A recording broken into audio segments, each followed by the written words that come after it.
आमा सेवा हो सेवामा ठिकसँग बस्नुपर्छ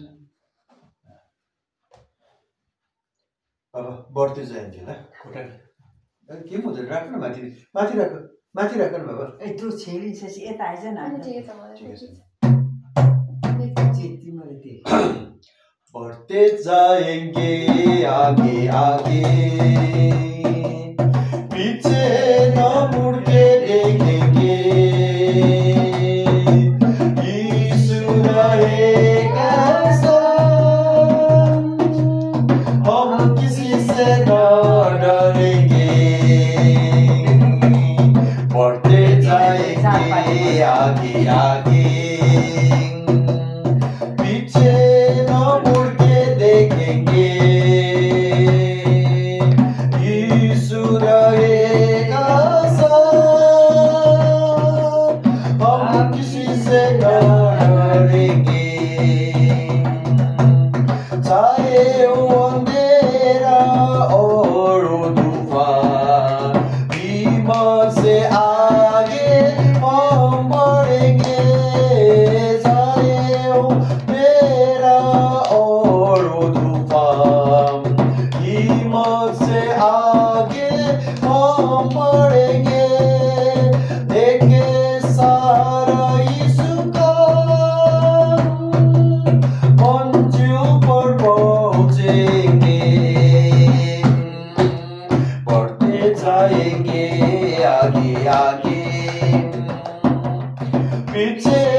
आज पढिने पाठ छ यौना 20:24 देखि लिएर 31 सम्म।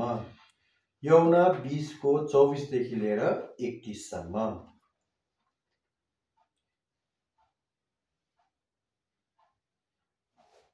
यीशु र थोमा।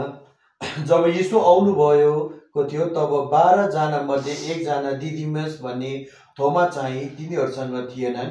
यसकारण अरू चेलाहरूले तिनलाई भने हामीलाई प्रभु देख्यौं। तर तिनले उनलाई भने जबसम्म म उहाँको हातका कोलाहरूको डोप देख्दिन र कोलाहरूको डोपमा मैले औँला हाल्दिन उहाँको कोखमा मेरो हात हाल्दिन तबसम्म म पत्याउँदिन छुइनँ। 8 दिनपछि उहाँको चेलाहरू फेरि भित्रै थिए औ थोमा पनि तिनीहरूसँग थिए। ढोकाहरू बन्द गरिएकोमा यीशु आउनुभयो र माझमा उभिएर भन्नुभयो तिमीहरूलाई शान्ति होस्। तब उहाँले थोमालाई भन्नुभयो तिम्रो औँला यहाँ ल्याऊ र मेरो हातहरू हेर र तिम्रो हात यहाँ ल्याएर मेरो कोखामा हाल औ अविश्वासी होइन तर विश्वासी हौ। थोमाले उहाँलाई भने हे मेरा प्रभु मेरा परमेश्वर। यीशुले तिनलाई भन्नुभयो किनकि तिमीले मलाई देख्यौ यसकारण विश्वास गर्यौ तर नदेखेर विश्वास गर्नेहरू धन्य हुन्। यसपछि यीशुले अरू धेरै चिन्हहरू पनि चेलाहरूको सामने गर्नुभयो जुन यस पुस्तकमा लेखेको छैनन्। तर यी लेखिएको छन् कि तिमीहरू यीशु परमेश्वरका पुत्र ख्रीष्ट हुनुहुन्छ भनी विश्वास गर्न सक र विश्वास गरेर तिमीहरूलाई उहाँको नाममा जीवन होस्। आमेन। हामी प्रार्थना गरौँ। पवित्र दयालु प्रभु, आजको बेलुकी हामीलाई दिनुभएको वचनको लागि हामी तपाईँलाई धन्यवाद चढाउँछौँ। सारा विश्वमा प्रभु आज हामी तपाईँको अनुग्रहमा हामी बाँच्न सकेका छौँ।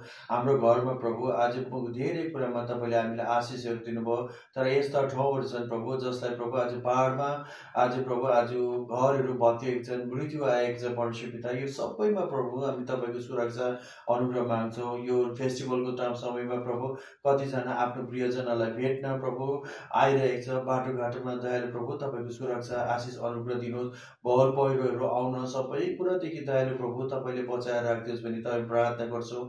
आज बेलुकी दिनुभएको वचनको लागि प्रभु हामी तपाईँको अनुग्रहमा विश्वास गर्न सकौँ। तपाईँलाई हामीलाई प्रभु हामीले तपाईँलाई देखेका छैनौँ, तर हामी तपाईँको विश्वास गर्छौँ र हामी तपाईँमा मात्र भर पर्छौँ परमेश्वर पिता। र यीशु प्रभु तपाईँको अनुग्रहमा हाम्रो विश्वासमा हाम्रो पवित्रता ल्याइदिनुहोस् र हामीले एकले अर्कालाई प्रेम गर्न सकौँ, आफ्नो छिमेकीलाई आफूलाई जस्तो प्रेम गर्न सकौँ। मण्डलीको सहकार्य कामहरू प्रभु आज जिम्मेवारी होइन, तर तपाईँले हामीलाई एकले अर्कालाई प्रेम गर्नु भनेर प्रभु आज सिकाउनु भएको कारणले गर्दा आज पवित्र आत्मामा मात्र प्रभु यो काम गर्न सक्छौँ भनेर आजको बेलुकी हामी सबै मिली तपाईँको आत्मा प्रभु हामीमा खनाउनुहोस्। मेरो भान्जीमा, मेरो बाबा आमामा, खुद मलाई प्रभु हामी सबैमा प्रभु तपाईँको आत्मा खनाउनुहोस् भन्ने प्रार्थना गर्छु प्रभु। बागौडामा हाम्रो विश्वासीहरू शङ्कर भाइ बुहारी नानी जसलाई प्रभु धेरै प्रब्लम भएर विश्वासमा ढलफल भएको बेलामा दाल प्रभु तपाईँको आत्माको कामहरू प्रभु शक्तिशाली रूपमा प्रभु त्यो पहाडी एरियामा तपाईँले गरिदिनुहोस्। त्यहाँको प्रभु उहाँको बाबालाई पनि तपाईँको सुरक्षा आशिषमा राख्दछौँ।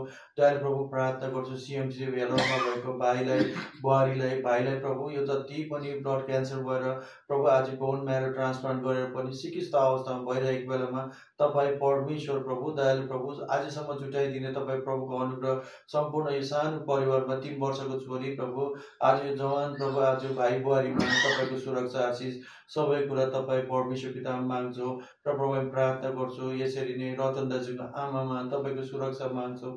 यसरी प्रभु थरथर कामले हिँडिरहेको छ प्रभुजी तपाईँको सुरक्षा अनुग्रह दिनुहोस्। बन्नुको आमाको सुरक्षा तपाईँले दिनुहोस्। बेलुकी एक्लै बस्दा मामलाई सबैको सुरक्षा दिनुहोस्। साथै प्रभु 5 दिनको छोराछोरीहरू 2 जना नानीहरूलाई 3 जना नानीहरूको सुरक्षा सबै कुरा तपाईँ परमेश्वर पितामा माग्छौँ। साङ्गे अङ्कल आन्टीमा विशेष तपाईँको स्वास्थ्य दान आशिष सबै कुरा खानापिनामा आशिष अनुग्रह माग्दै तल माइजूलाई पानीघट्टामा सुरक्षा स्वास्थ्य दान आशिष बुहारीलाई भाइलाई प्रभु अनु बहिनीलाई दिदी बहिनीमा तपाईँको आशिष बोल्दछौँ। प्रभु विशेष गरी फुपूमा प्रभु तपाईँको आशिष अनुग्रह कालिम्पोङमा माग्दै कालिम्पोङको बढीमा पनि प्रभु तपाईँको सुरक्षा स्वास्थ्य दान आशिष सम्पूर्ण रूपमा तपाईँ जिउँदो परमेश्वर पितामा माग्छौँ। बाबालाई आमालाई दिएको सुरक्षा स्वास्थ्य दानको लागि सबै कुराको लागि तपाईँलाई धन्यवाद दिँदै प्रभुजी खाएको प्रभु खानापिनादेखि लिएर दबाई पानी सबैमा तपाईँको आशिष दिनुभयो, तपाईँलाई धन्यवाद। मेरो सानो भान्जीमा प्रभु सबै आशिष उपस्थिति अनुग्रह सबै कुरा दिनुभएको छ। तीक्ष्ण बुद्धिदेखि लिएर प्रभु सबै कुरा तपाईँले जुटाइदिनु भएको छ। आउँदो दिनहरूमा प्रभु तपाईँ परमेश्वर प्रभु यो संसारको ज्योति हुनुहुन्छ, ज्योतिले बाटो देखाउँछ र ज्योतिलाई सधैँ नै प्रभु पक्रेर हिँड्ने छोरी तपाईँले बनाउनु भएकोमा हामी तपाईँलाई धन्यवाद दिँदै प्रभु जो संसारमा प्रभु जवान भइरहेको बेलामा सबै कुरा प्रभु अदनको बगैँचाको फलहरू खानादेखि तपाईँले टाढो राखिदिने तपाईँ परमेश्वरको अनुग्रह प्रभु आज छोरीप्रति दिनुभएकोमा हामी तपाईँलाई धन्यवाद दिँदै सुष्मालाई पनि सुरक्षा स्वास्थ्य दान आशिष उहाँको प्रभु सेवकाई उहाँको प्रभु काम सबैमा तपाईँको आशिष दिनुभयो, सबैमा तपाईँलाई धन्यवाद दिँदै मेरो सानो छोरीलाई पनि आज दिनभरि नयाँ कुरा सिकेको छन्, नयाँ कुरा पढेको छन्, नयाँ कुराको अनुभव गरेको छन्। यी सबैमा प्रभु तपाईँ परमेश्वरको पवित्रता तपाईँ कृष्ण माग्दै आज हाम्रो घरमा तल प्रभु एउटा नानी आएको छ प्रभु भोलि एक्जाम गर्नुमा केकेन बहिनीको छोरी प्रभु तपाईँको सुरक्षा आशिष दिनुहोस्। उहाँको प्रभु इन्टरभ्यूहरू सबै राम्रो हुनमा तपाईँले अनुग्रह आशिष माग्दै मण्डलीमा प्रभु पास्टर आमा एल्बो मिसनरी बाइबल वुमेन्सदेखि लिएर प्रभु मण्डलीको प्रभु साधारण विश्वासी हामी सबैमा प्रभु तपाईँको आशिष बोल्दछौँ। र फेरि पनि प्रभु हाम्रो घरको सङ्घारहरू यहाँ खरसाङमा प्रभु तल सिलगढीमा मण्डलीको हरेक प्रियजन छरछिमेकीहरू सबैमा प्रभु तपाईँको सुरक्षा राख्दै फेरि पनि आजको रात घर परिवार साथ सन्तान इष्टमित्र सबैलाई तपाईँको रथ विक्रम बाँध्छौँ। हामी एक एकलाई पाप परिसरदेखि अलग गरेर राखेर भोलिको सुन्दर बिहानी सबैले देख्न सकोस्। सानो प्रार्थना तपाईँ जिउँदो परमेश्वर पितालाई प्रभु यीशु ख्रीष्टको नाममा मागिरहेछौँ। प्रभु प्रार्थना गर्नेछौँ। हे हाम्रा स्वर्गीयमा विराजमान परमेश्वर पिता, तपाईँको नाम पवित्र गरियोस्, तपाईँको राज्य आओस्, तपाईँको इच्छा स्वर्गमा बझै यस जमिनमा पुरा गरियोस्। प्रतिको रोटी आज हामीलाई दिनुहोस्, अनि अपराध क्षमा गरिदिनुहोस् जसरी अपराधीलाई क्षमा गरेका छौँ अनि हामीलाई परीक्षामा नल्याउनुहोस् र दुष्टदेखि बचाउनुहोस् किनभने राज्य पराक्रम महिमा सदा सर्वदा तपाईँकै हुन् आमेन आजुराती बरी स्वर्गीय दूताओस् पोखेटा पहिलाई रक्षा गर्नुहोस् आमेन हामी परिवारसँग अनि परिवारको सदस्यहरू शिक्षालाई पनि सबैको साथमा अहिले सदा सर्वदा भइरहोस्